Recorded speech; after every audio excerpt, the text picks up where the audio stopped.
Everybody, welcome back to Cameron Sports Podcast. I am your host, Cameron Lindsay, here, back with another episode. First, before we get into today's episodes, got a few announcements. Of course, WWE pay-per-view Payback was last week, Saturday. Some great matches. It was main evented by Seth Rollins and Shinsuke Nakamura for the World Heavyweight Championship. Seth Rollins walked out the winner. It was also other good matches like the Finn Balor and Damian Priest of the Judgment Day versus the former Undisputed Tag Team Champions Kevin Owens and Sami Zayn. They won and became the new Undisputed Tag Team Champions. So also Becky Lynch defeated Trish Stratus inside a steel cage match. So Rhea Ripley successfully defended her Women's World Championship versus Raquel Rodriguez. So that, like I said, it was pretty good pay-per-view last week in Pittsburgh. But yeah, like I said, that's updates from WWE. Like I said, again, I have added wrestling into my podcast, and like I said, I cover many more sports. Like I said, again, baseball season is coming to an end. The playoffs will start soon. I'll be talking about the playoffs, doing episodes on that. So, and making my predictions of who I think will win each playoff series and who I think will win the World Series. But yeah, and also lastly, I got a new name. From now on, I go by Six Pack Cam. And the reason is because your boy got a six-pack now again. And I'm not lying. Like I said, I posted it on Instagram, Facebook, Snapchat, everything. So you can go on my Instagram at supercam _21. I said posted a picture of that, or on my Facebook at Cameron Lindsay. Like I said, I don't post pictures like that, but I go by six pack Cam now. So hey, like I said, when you put in the work at the gym, like I said, I'm already much swole, so I weigh about 175. So and now I got a six-pack. You can't tell me nothing. I work hard for it. I'm gonna show it off a little bit, So, but enough of that. Let's get into the real stuff today. So, as you know, the college football, for those of you who do know or may not know, the college football 2023 season has got off to a start. Started with week 0 2 weeks ago, week 1 last week. Now, like I said, last episode I made my predictions for week 1, and it did not disappoint. I got every game right except for the last one I predicted. Between LSU and FSU and Florida State. So, but like I said, I had picked Utah over Florida. I got that right. Penn State over my West Virginia Mountaineers. Got that right. Michigan over East Carolina. They walked over them. Tennessee over Virginia. Walked over them. Colorado upsetting TCU. I told y'all that was going to happen. I'm going to get into that. Arkansas State losing to Oklahoma. Knew that was going to happen. Utah State losing to Iowa. Ole Miss roll stomping Mercer. Knew that was going to happen. Oregon mollywhopping Portland State. Ohio State beating Indiana, even though the way they did it wasn't the prettiest. Michael Penix Jr. and number 10 Washington beating Boise State. It was, like I said, Boise State's a good team, but Michael Penix Jr. and some of the weapons they got, it was just way too much for Boise State. Texas beating Rice. Knew that was going to happen. Notre Dame smacking around Tennessee State. Georgia just walking all over UT Martin like they're a Little League team. Wisconsin beating Buffalo. USC walking over Nevada, and they actually played some defense. Number 16 Kansas State over Southeast Missouri. Texas A&M over New Mexico. Number 4 Alabama over Middle Tennessee. North Carolina beating South Carolina in a battle of who's the real Carolina. Tulane over South Alabama. Oregon State over San Jose State. And lastly, I got wrong. I had picked LSU over Florida State because I thought LSU had the better defense. And like I said, of course, Jaden Daniels and Jordan Travis are like kind of neck and neck in my opinion. But Florida State outplayed them. They balled out in the second half, and I'm gonna get to that in a minute for my week 1 notes. Colorado, like I said, Colorado upset TCU 45-42 on the road in Deion Sanders' Power 5 head coaching debut. Now, I don't understand why some people doubted Deion Sanders. He can coach. I watched it on TV when he was at Jackson State. He can coach. He's a legit coach. Like, I watched like Shannon Sharp on Undisputed and Not First Take, and he said like he's at awe because somebody that's great as Deion, a historic player like Deion, he's surprised that he has so much patience. Like, not every historic player can be a great coach, a great GM, a great president.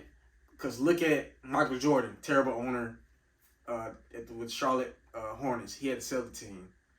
Magic Johnson was the president of the Lakers. That didn't work out. He stepped down. So, I mean, it happens. You know, not every historic player has it to lead a bunch of young men or grown men in a sport. But Deion, he like I said, really, he been doing it since high school. He been really beyond high school. Actually, he been coaching Little League. Like people like Dylan Edwards, who's now a freshman on the Colorado Buffaloes team. He coached him since Little League Pee Wee football. So he been coaching his son. So I knew, and plus Deion, he rearranged that whole team. Like, do y'all know that only 8 players from last year's Colorado team is still on that team right now? Like, when he walked in, I was literally watching on Instagram. He literally told them to their face. He said, majority of y'all not going to be in here come fall. Told them straight up. He said he bringing in luggage from Jackson State, and it's loaded. And it was loaded. Bringing Travis Hunter, bringing his sons Shiloh and Shedeur Sanders, who can both ball, to Jackson State. So I knew the person Deion is and the way he coaches, they gonna win way more. They got one game. They're 1-0 right now. They got as many wins as they did last year. And even though I haven't made my prediction yet, they're gonna beat Nebraska this week. I think so. And of course, they're gonna beat Colorado State. I mean, that'll be a trap game because they may not take them too seriously. But I think they'll beat Colorado State. They should beat Colorado State. So, like, this doesn't surprise me. That's why I picked them upset TCU, because I feel like his son, they got the skill players, especially at quarterback with his son. Now, the only thing they got to worry about is really their O-line and D-line in the trenches, because like that's what it really matters at the Power 5 level, the FBS level. Like Shedeur said, there's really no difference between FCS, FBS. Like, there's a lot of talented players. Every year I see in the draft players from the FCS level, HBCU, that can ball, a first-round pick, or even undrafted, and it ends up becoming a star. So it's really, I feel like, in my opinion, watching HBCU teams or FCS, the only really differences is the D-line, O-line. Like, the O-line may be bigger on the FBS level and faster. So I think that's really the difference. Like, really, the skill guys are pretty much just as skilled on each level. So that doesn't surprise me. But speaking of Shedeur Sanders, he went 37 of 46, 510 yards, 4 touchdowns. He had a 140.25 passer rating, completing 80% of his passes. Now, I knew Shedeur could ball. I said he can ball. But people thinking like, oh, he played at FCS level. He played at Jackson State in the SWAC. Of course, he playing against players that won't play in the league. Like, come on now. Y'all acting like Shedeur is some bum. Y'all do realize coming out of high school, Shedeur was a 4-star recruit. He had offers from Alabama, Tennessee, Texas. He had offers from almost everywhere. He had Power 5 offers. It's not like Shedeur was lightly recruited. He had offers. He committed it to FAU, Florida Atlantic, but he decommitted and committed to Jackson State so he could follow his father to Jackson State. And like I said, you know, who else could he learn from? Who else he want to play for? His father. So that's why he went to Jackson State. It's not like Shedeur couldn't ball. And he put up great numbers at Jackson State. So that, like come on now. And he trained under Tom Brady. He's literally signed to Tom Brady's brand and trains under him. So Like, come on now. So that didn't surprise me. I knew Shedeur was gonna ball, and now look at him, a potential Heisman Trophy candidate. I don't know if he'll win it, but I feel like he could possibly be in New York by the end of the season. Also, another player from Colorado who balled, Travis Hunter, had 119 receiving yards on 11 catches at wide receiver, and he had a pick at corner. He played 110 snaps total. So now me, like I said, I knew Travis Hunter was a dog. Especially I come out of high school, 5-star recruit, no more athlete in the nation, no more corner, no more overall player. And he went to Jackson State because he wanted to play both sides of the ball, and he wanted to learn from the greatest cornerback of all time, Deion Sanders. Deion Sanders played one of the greatest historic athletes, all-around athletes ever, because he played corner. He also played receiver some in the NFL. Of course, he played Major League Baseball. Deion's one of the few players to literally play in the World Series and the Super Bowl in the same year. Like, or not Super Bowl game. Basically, he played in the World Series and the NFL game same day. Same day, same year. So, like, who else to learn from but Deion? So, like I said, I don't understand people say Travis Hunter overrated and he didn't, like, come on, like I'm watching TV or Instagram, I see the TCU fans acting real unchristian, like, yeah, TCU administration, you need to look at some of your students you letting in. They ain't real Christian like. They ain't real Christian like. But I knew he was gonna ball. Like, Travis Hunter is him. Now, yeah, he did drop a few passes, but I mean, it's week one. It's week one.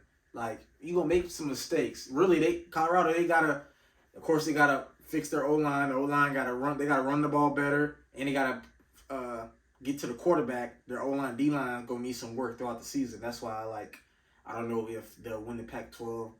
The O-line and D-line gotta be straight. Like, make sure to protect Shedeur and also get to the quarterback. Because if you're in shootouts, you're not gonna make it to the college football playoff or maybe win the Pac-12. But like I said, Travis Ball, like, I didn't think he was gonna play this many snaps combined, 110 snaps. But he was running on fumes. Like, he could have played a whole nother quarter. If it would have went to overtime, he would have been fine. Like I said, I think, in my opinion, I feel like Travis Hunter is gonna be him and Shedeur are gonna be a first round pick. At the very bare minimum, Shedeur is gonna be a high second round. Even though I think he's gonna go first round, because I feel like this year he's gonna prove to NFL scouts he's a first round pick, top 10 pick. Travis Hunter for sure is gonna be a top 5 pick. He, like, just like Deion said, he could be a first round pick at wide receiver. I think so too. Like, because he can run pretty good routes. He has speed. He can catch. He's physical.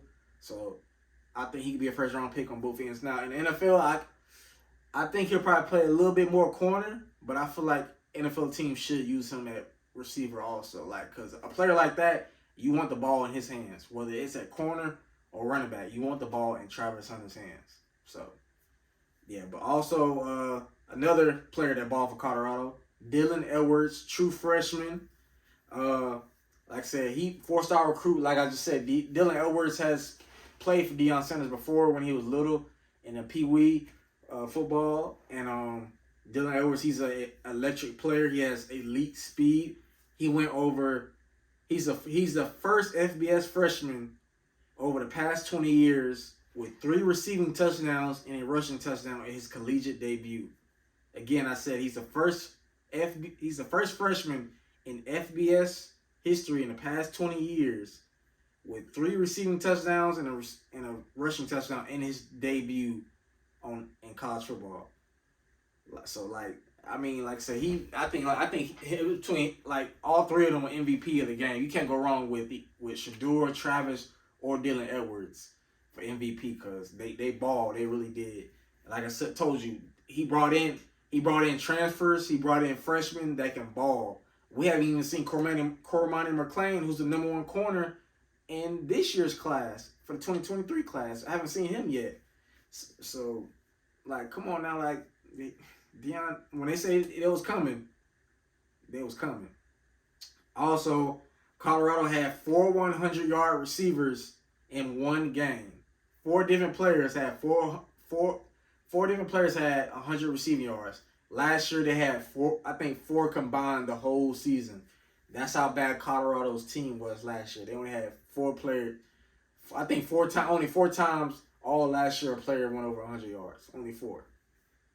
Yeah, that's how. So that's how you know how much Deion has changed that team. Also, like I said, those 4 players that went over 100 last week, Dylan Edwards, like I said, he had 135 receiving yards. Travis Hunter had 119 receiving yards. Xavier Worthy had 118 receiving yards. Jimmy Horn Jr. had 117 receiving yards. All 4 players all balled out. So, I mean, like I said, they got weapons. They got skilled players. Like, it's just the only thing they got to fix is the O-line and D-line. So, again, like I said, Dylan Edwards had 135 receiving yards. Travis Hunter had 119. Xavier Worthy had 118. And Jimmy Horn Jr. had 117 receiving yards. But, yeah, I think Colorado's, for real, they jumped up to number 22 in the AP poll. So, they went from unranked to number 22. So, hey, that kudos to them. But also, another player that balled, but a different game, Michael Penix Jr. in the win over Boise State. He went 29 for 40, 450 yards, and 5 touchdowns. Now, the Pac, Joel Klatt said on his show, the Pac-12 is loaded with quarterbacks. You got Shedeur Sanders. You got the reigning Heisman Trophy winner, Caleb Williams. You got Bo Nix. Like I said, you got Michael Penix Jr. You got DJ Uiagalelei. You got Dante Moore, the freshman from UCLA. You also got you also it's another few other players, but you got Cam Rising at Utah. So it's a pretty lot of good players in the Pac-12.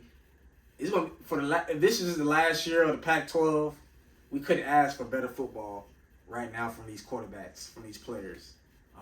Like I said, it's going to be at least one quarterback, maybe 2. I'm gonna say at least 2 quarterbacks from the Pac-12 that are going to be Heisman Trophy finalists. One of them probably most likely is going to be Caleb Williams, and I hope the other is Shedeur Sanders, because I think he could do it. You know what I'm saying? I think he really can. Like I said, he can ball. Shedeur is going to be a first-round pick. Another news from week 1. Texas State upset Baylor on the road 42-31. Now, I saw something saying Baylor from somebody, from a reporter and journalist who said Baylor is going to win 10 games. This is the same team that you said is going to win 10 games, and they lost to Texas State at home, not on the road. Baylor lost 42-31 at home. Yeah, no, I don't think they're going to win 10 games. They may be lucky enough to win 6. Wyoming also with an upset Texas Tech at home in double overtime, 35-33. Now, I ain't gonna lie, I thought Texas Tech were gonna be pretty good. Now, I know it's only week 1. I know it's only week 1, but losing to Wyoming on the road in double overtime, come on, Texas Tech, like, you're making the Big 12 look bad. Like, you and Baylor making the Big 12 look bad. Like, come on. But yeah, speaking of Caleb Williams, he had another great game, like he did week 0 against San Jose State. This last week, 2 weeks ago, but last week against Nevada, he went 18-24, 319 yards, 5 touchdowns in the win over Nevada. And he's already off to a hot start. He has 9 touchdowns, and I think 900 plus yards. So he's already off to a hot start. Again, USC schedule has been weak the first few weeks, but hey, Caleb, he don't do the schedule. He just goes out there and ball. So also like I said, Florida State beat LSU in a dominant fashion, 45-24. Now it was 17-14 at the half. LSU led, but when that second half started, it was wraps. It was wraps. I was a little worried about Florida State's defense, but because they only had one player that's a first-round pick, and that's Verse, number 5. And like I said, he's a real good player, but they're for real. The defense is pretty good. Jordan Travis is really, really good. He possibly could be a Heisman Trophy candidate. Also, Florida State has some good transfer players. Like Keon Coleman, he had 9 catches for 122 yards and 3 touchdowns. Keon Coleman is a transfer from Michigan State, highly recruited in the portal this offseason. A lot of schools wanted him, but Florida State was able to get him. He balled out in his debut with the Seminoles. Again, like I said, he had 9 catches for 122 yards and 3 touchdowns. Speaking of Jordan Travis, he went for 23 of 31, 342 yards, 4 touchdowns, only 1 pick. He also had a rushing touchdown also. But yeah, he balled. Again, Jordan Travis he went 23 of 31, 342 passing yards, 4 touchdowns and an interception. But yeah, it was a pretty good week 1. Like I said, it's good to have college football back. Like, let me know anything I said from week 1 that caught your eye. Like, what was your favorite part of week 1? So far this season. Like I said, mine was seeing Deion Sanders proving people wrong and getting the win in Fort Worth over TCU on the road. But now it's time for week 2. Week 2 of the college football season. Are y'all ready? Oh, I feel like I'm ready. So let's get into it. First game, we got Ball State, who 0-1 versus number 1 Georgia, 1-0. I'm not even wasting no time going Georgia over Ball State. Next, we got Youngstown State, 1-0 versus Ohio State, 1-0. I'm gonna go Ohio State easily, even though Ohio State did struggle against Indiana. The quarterbacks look pretty bad. I ain't gonna lie. Their O-line needs some work. Like I said, the quarterback shouldn't play that bad, especially when you got 2 first-round receivers on your team and Marvin Harrison Jr., who's the best receiver in the nation, and Ibuka, who's one of the best receivers in college football also. So I think they'll bounce back against Youngstown State. Won't even be close. But next up we got Delaware, 1-0 versus Penn State, 1-0. Now, West Virginia, we lost against Penn State. It was a good game in the first half, but once the second half started, we couldn't do nothing on offense. And I'm not going to waste no time here. I'm going to go Penn State over Delaware easily. Now, next up, we got Notre Dame, 2-0 versus NC State, who's 1-0. Now, this would be a little bit more test for Notre Dame because week 0 they played Navy, beat them 42-3. Then last week they beat Tennessee State about 40-something to 3. So this would be a little bit more test, just a little bit. Like I said, I'm not saying NC State is some really, really, really good team. They're not bad, but this would be a little test. But I'm just going to go Notre Dame because I believe in Sam Hartman. He's been balling. The transfer from the 6-year transfer from Wake Forest last year. Notre Dame has finally got a really good quarterback. I think they could, with him, they'll be able to contend. I think they'll beat Clemson. I'm just going to say that right now. I think Notre Dame could beat Clemson. Watching Clemson play against Duke, that was so bad. Dabo, the look on his face, he was looking like this. Like, at the press conference, he said, "Never in my years of coaching have I seen a game like that." I'm like, dang, Dabo. I ain't going to lie, I kind of see it now. Like, Clemson has been on the decline, in recruiting, the transfer portal. Yeah, Dabo, you might have to go in the transfer portal if you want to get Clemson back on the rise instead of on the decline. I know I picked Clemson to win the ACC, but I'm going to have to change my pick. I have the right to change my pick. It's early in the season because I thought with Cade Klubnik, sophomore quarterback, and Dabo, Clemson was going to win the ACC. But seeing Florida State play, the way they dominated LSU, a team from the SEC, I don't care if it's on the road. I don't care if Florida State plays Clemson on the road. They are going to mollywop Clemson. If Duke did it, I know for sure Florida State can put 28, 30 points on them boys. Easily. So unless Florida State has injuries, I'm gonna knock on wood for that. It's over. So, but yeah, no, I think Notre Dame's gonna beat Clemson. But in this case, I'm gonna go Notre Dame over NC State. Next up, we got Utah 1-0 versus Baylor 0-1 on the road. Now, I haven't heard anything about Cam Rising coming back this week. He was ruled out for week 1, their starting quarterback. But I think Utah is a really good team all around. It's always next man up. I believe in their coach. I believe in their team, even without Cam Rising. And Baylor is watching them the way they play against Texas State. At home, they lost at home to Texas State. I know for sure Utah can do it. So I'm not even going to waste no time here, and I'm going to go Utah over Baylor. Next up, we got Trojans 1-0 versus K-State 1-0. I'm going to go K-State. K-State looked pretty good in their game, even though they didn't really play nobody. But I'm going to go K-State easily in this game. Next up, Charleston Southern versus Clemson. I ain't going to waste no time. I'm going to pick Clemson. They're going to need this game because in about 2 weeks, they're going to be playing Florida State. So they better get ready. They better get ready. They better bounce back in this game. Next up, we got UNLV 1-0 versus Michigan. Now, Jim Harbaugh is still suspended. He'll be suspended this week and next week, and then he'll come back week 4. So, but with J.J. McCarthy, the way he's playing, and Blake Corum, and also their other running back, they're gonna model up UNLV. They pretty much really Michigan's schedule is weak. The only tough games they have, I think, is Ohio State and Penn State. I think they play Penn State again this year. Yeah, Penn State and Ohio State. So, I ain't worried about that. Now, this next game really intrigues me. Ole Miss. This is a top 25 matchup between Ole Miss and Tulane. Ole Miss plays Tulane on the road. This is one of the few games I highlighted because I'm going to have my eye on it.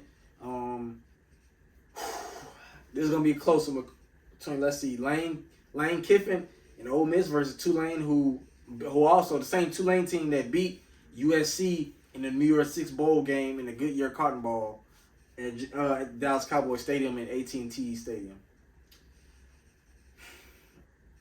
This is a tough one, but I'm going to go Ole Miss in a close one over Tulane. I wanted to go Tulane, but I feel like Ole Miss with Lane Kiffin, I think they'll be ready. It's going to be a close game, but I think Ole Miss is going to get the win. Next up, Texas A&M versus Miami. Now, this is going to be interesting, but I don't have this highlighted because these are two teams that were very bad last year. But it's going to be interesting because it's going to be two coaches that are on the hot seat, in my opinion, between Jimbo Fisher and I forgot Miami's head coach name. Mario Cristobal. Just remember, Mario Cristobal and Jimbo Fisher. But I'm gonna go with, you know what? I'm gonna go Miami at home. I feel like Miami's with the Miami at home. I think they get the upset over Texas A&M in a close one. I'm gonna go Miami. Next up, I got Iowa, an in-state rivalry between Iowa and Iowa State. I'm gonna go Iowa because, like I said, Iowa has finally got a quarterback in Michigan transfer J.J. McCarthy. They look pretty good in their game, so I'm gonna go with Iowa because Iowa State has a couple players that are suspended due to gambling. Like, come on, man, you in college, you are blessed to play at the Power 5 level, FBS level. Why are you gambling? If you don't have no NIL money, that's okay. Like, it's not all about the money. Just grind and get to the NFL and keep grinding there and get that money. Like, come on. But I'm gonna go Iowa over Iowa State. Next up, we got Tulsa 1-0 versus number 10 Washington and Michael Penix Jr. I'm gonna go Washington easily. I think Michael Penix Jr. is gonna have another good game, probably 3 to 5 touchdown passes. So it's not gonna be close. Next up, we got Austin Peay 0-1 versus Tennessee 1-0. Joe Milton looked really good in their first game in their win against Virginia. So I'm gonna go Tennessee easily. It's not going to be close. I think he's going to have a good game. Like I said, even though it's not a challenge for them, I think Tennessee is going to roll over Austin Peay.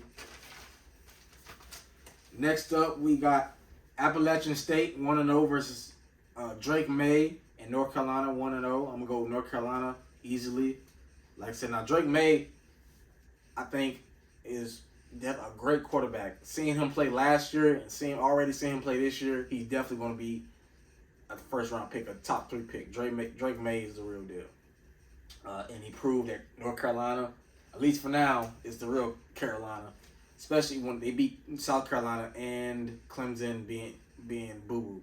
So, next up we got SMU 1-0 versus number 20 Oklahoma. Now in the new AP poll, I think they're 18th, 17th, 1-0. Now SMU will be joining the ACC next year. Right now, this will be their last year in the American Conference, so they will be joining the ACC. But for now, they're a member of the American. But I'm gonna go Oklahoma. They may not beat SMU 73 to 0 like they did Arkansas State. Y'all should have seen the look on Arkansas State face. Arkansas State head coach, like it looked like he wanted to cry, man. 73 to 0. You couldn't score a field goal, not even 3 points. That's bad. That's real bad. I would have been like, I would walk in that locker room. Give me your scholarship. I'm taking all y'all scholarships, all y'all walk-ons now, and get a scholarship to walk-ons. So, but next up, this is the game I'm gonna have my eye on the whole day. Texas, number 11 Texas versus number 3 Alabama, both 1-0. Now, both teams didn't really play nobody week 1. Texas walked over Rice. Alabama sure didn't play nobody in Middle Tennessee, Rod and Jaimin. I'm going Texas. I'm going Texas to get the upset over Alabama, to get revenge on Alabama last year. Really, Texas should have won this game, but Quentin Ewers got hurt in the first half. Alabama ended up winning 20-19 by 1 point, thanks to Bryce Young. He led them down to a drive and they kicked the game-winning field goal. But Bryce Young ain't on Alabama's team right now, is he? It's Jalen Milroe. I don't see a Bryce Young. I don't see a Tua Tagovailoa. I don't see a Mac Jones. I don't see a Jalen Hurts walking on that campus. And really, Alabama just named their starting quarterback last week before their week 1, before their first game. Really, a couple hours before their game, a day or two before their game. And watching their spring game, I like Jalen Milroe. He's a pretty decent player. But if it took that long for him to win the job, I don't know. And you would think like, okay, now if all the quarterbacks were good and it was like a tight race, maybe, but they had to go get in the portal transfer from Notre Dame, and he ain't that good. If y'all watched the previous episode, I talked about the Notre Dame transfer to Alabama. He didn't play that good in Notre Dame's spring game at all. Like the only way it's gonna be a good game because Alabama's run game, they can run the ball in their defense. But if Quentin Ewers stays healthy and he does not, I'm not saying he's a turnover prone because he's not. He's a good quarterback. And he doesn't turn the ball over, Alabama's going to be in trouble. Jaimin and Rod, because I got a little, just for y'all don't know, those are friends of mine. I got a friendly wager against them because I picked Texas over Alabama. Yeah, I said it. Texas over Alabama and the upset over in Tuscaloosa. Next up, we got Oregon 1-0 versus Texas Tech 0-1. Now, this is going to be a neutral site game at Cowboy Stadium, AT&T. Interesting game, but I'm going to go Oregon. Bo Nix and them, I think they're going to walk over Texas Tech, especially after them losing to Wyoming. Yeah.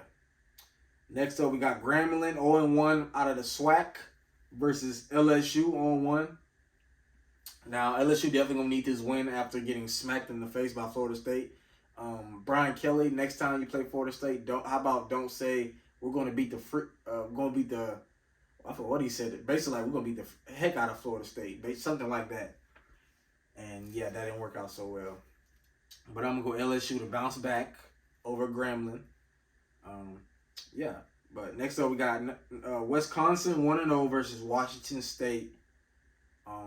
This is going to be a pretty interesting game. Like I said, Wisconsin is new. Is really new. They got a new head coach. Washington State, they got a pretty good quarterback. But in this instance, I'm going to go Wisconsin in a close one because I trust Wisconsin's running game. I think they're going to run the ball pretty well. And I don't know if Washington State's going to be able to stop that. Next up, we got Nicholas 0-1 versus TCU 0-1.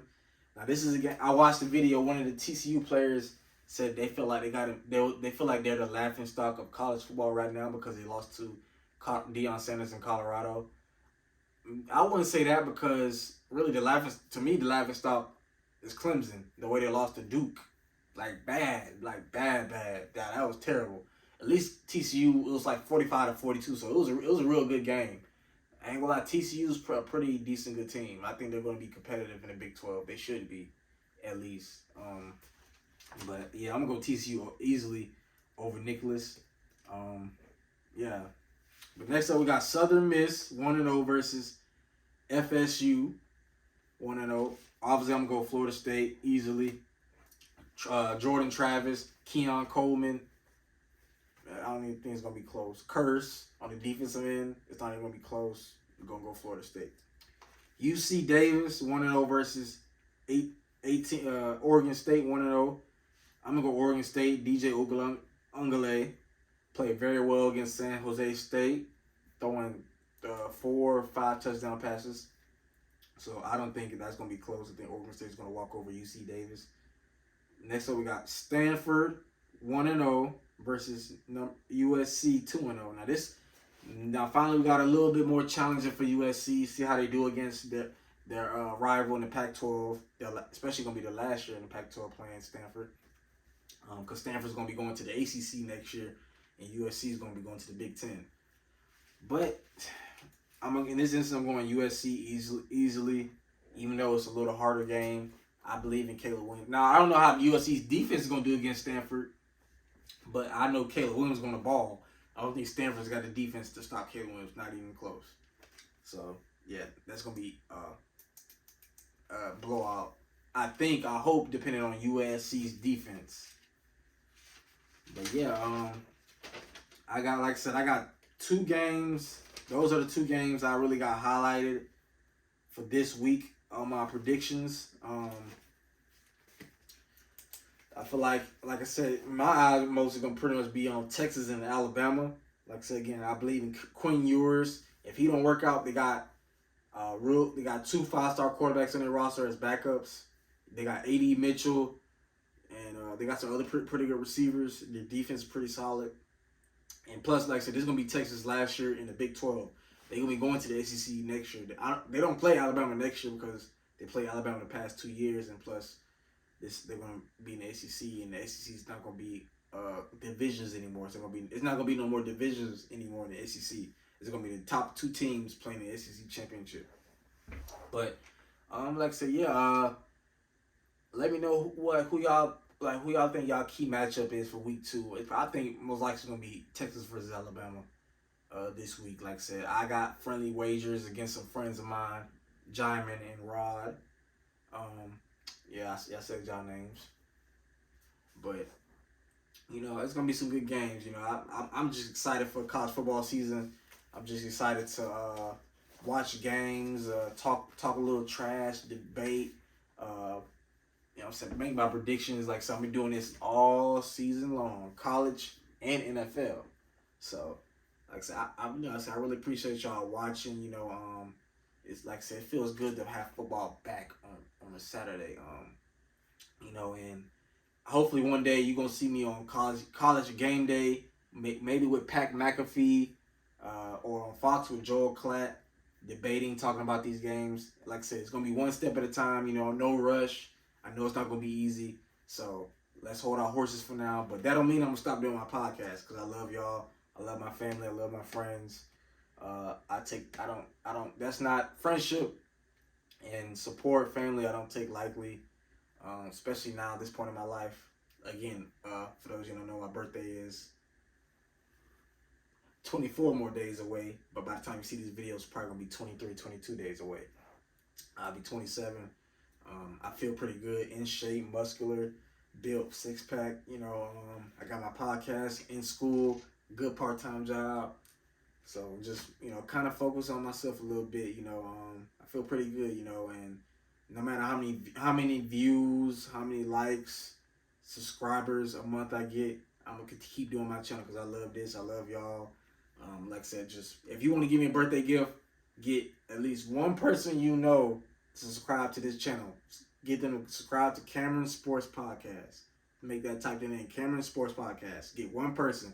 It's a free gift. You literally don't have to send me no money. I'm not gonna say, hey, here's my cash up. I might do that if you want to, but at least $1. But if you can get one person to subscribe to this channel, it'll mean a lot because, as I say, one new subscriber a day is a win for me. So if I only gain one subscriber a day, that's a good day for me, a great day. Guess what? It's one step closer to my goal of 200 subscribers by November this year, and long term 1 million subscribers. So that's a win for me because it's like you gained a new subscriber. That's literally somebody that's gonna be watching you, supporting you. You know, so that's how I look at it. But I really appreciate y'all. I'll see you on the next episode. I'm gonna be doing breaking down week 1 of the NFL of the 2023 NFL season. I just did week 2 of the 2023 college football season, as you're watching now. But y'all stay blessed. Always be positive. Never give up on any goals you do. Like I said, it's not gonna be easy. Like I know I'm telling you not to give up your goals. I want you to tell me not to give up because it be my days where I might be frustrated. But I'm keep going. I really love doing this. I know what I want to do in life. I'm like I said, so hey.